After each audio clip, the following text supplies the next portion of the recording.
परीक्षित जी भी महाराज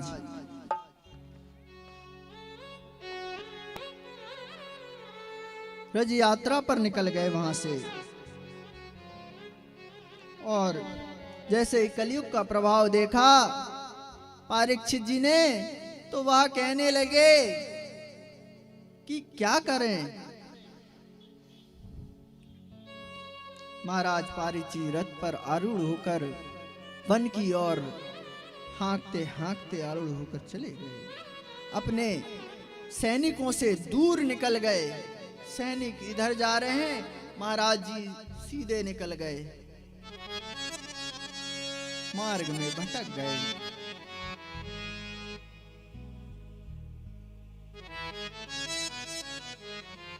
तो कहा परीक्षित जी ने एक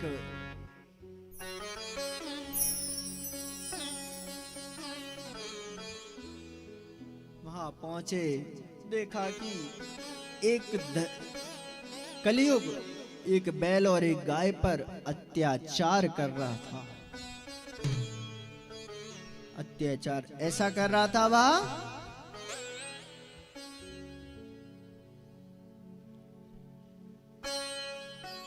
कि वह उनको मार रहा था। तो भगवान परीक्षित जी बोलने लगे, तुमने क्या सोचा है? भगवान वासुदेव चले गए, अर्जुन चले गए, तो तुम निहत्तों पर अत्याचार करोगे?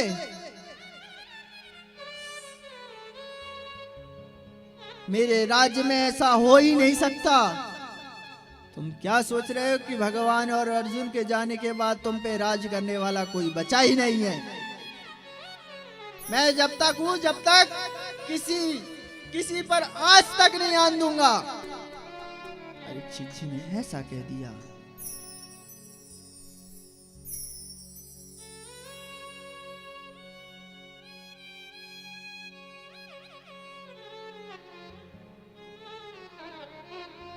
और जो बैल था वो कौन था?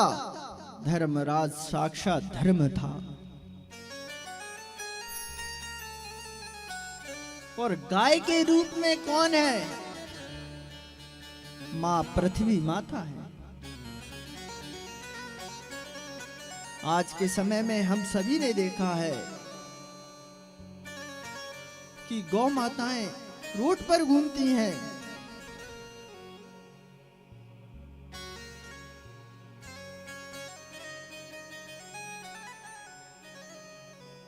गौ माता की सेवा छोड़कर हम कहीं और ही लगते हैं।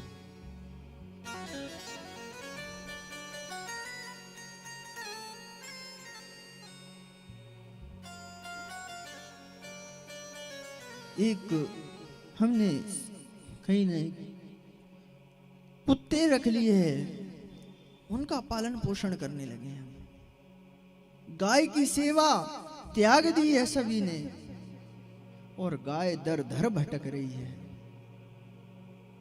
जहां देखो दर दर भटकती हुई फिर रही है गाय माता।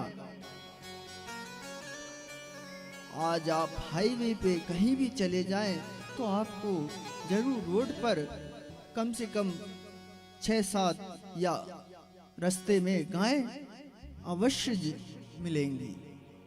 और ट्रक वाले भी यह नहीं सोचते, कुछ लोग वह तो क्यों सोचेंगे कि भाई देखो हमने गाय पालना ही छोड़ दिया है।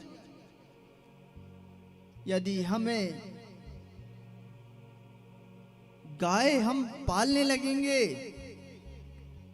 उस दिन से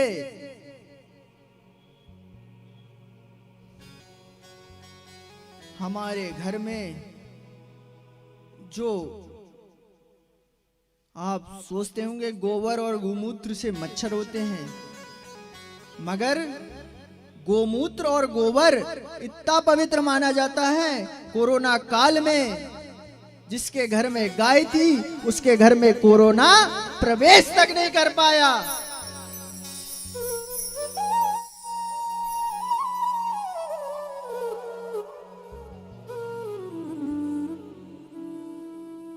गौ माता में ऐसे ऐसे नहीं, रोम रोम में उसके देवी देवता समाये हुए हैं।